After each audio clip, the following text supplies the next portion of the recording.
Lindsay Moore, and I'm gonna share one of my favorite recipes with you today. At my blog, Just a Little Organic, I've built a lifestyle brand that embraces change as a gateway to beauty, with a focus on wellness, personal growth, style, and of course, food. Today, thanks to Ingles, I'm gonna cook with you. I'm gonna show you how to bring some of my favorite dishes to your kitchen table. We're starting out at Ingles, getting the ingredients to make my bucatini pasta with Kale Caesar salad.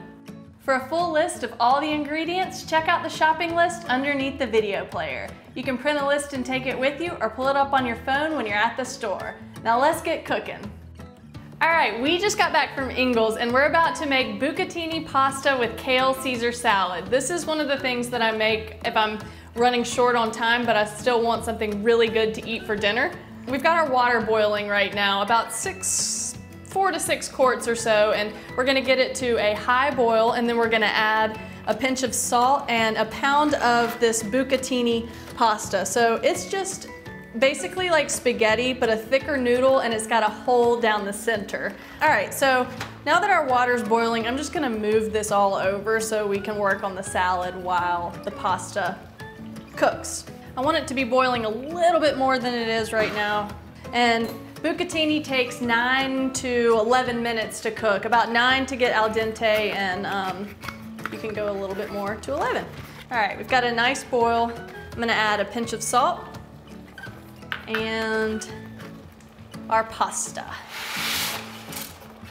So we've got our timer going for 9 minutes, and while that pasta is cooking, we're gonna work on the salad. And the reason we wanna do this first is because I've chosen this superfood salad blend that you can get at Ingles, and it's got green cabbage, broccoli stalk, Napa cabbage, kale, and so these are all really hearty and tough, and the longer they sit, the softer they become. And we're gonna go ahead and put this in the bowl and dress it.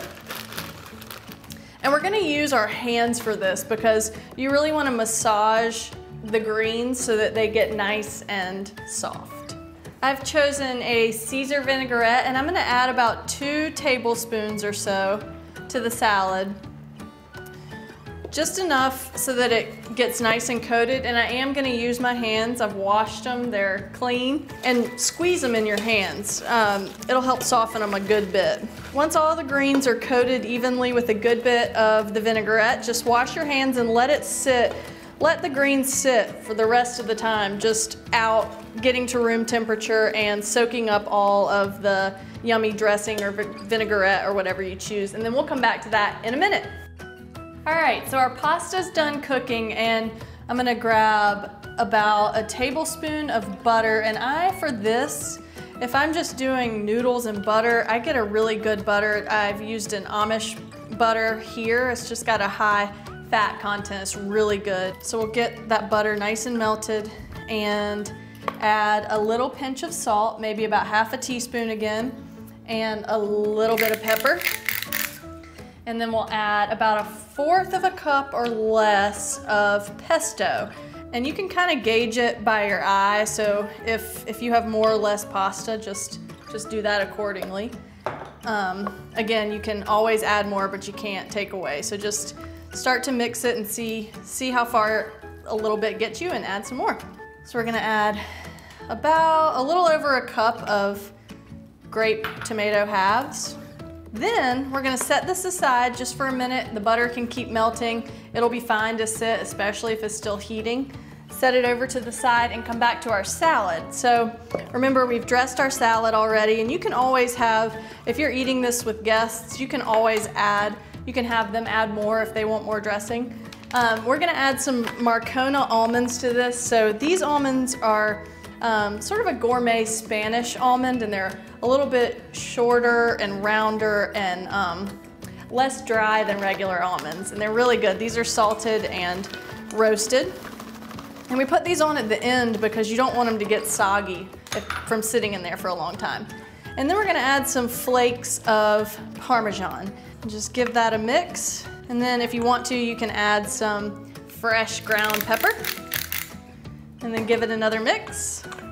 You've got a beautiful salad, beautiful pasta. It looks like you spent hours, but it didn't take long at all. And I'm gonna be right back. I'm gonna plate this up, come right back, and you'll see what it looks like on a plate. All right, we've got this all plated up and I'm about to go eat my bucatini. We're all out of time for today, but I want to thank you so much for joining us here at the Ingles table. Remember, you can find this recipe, videos, photos, and more on the website at inglestable.com. Until next time, I'll see you online.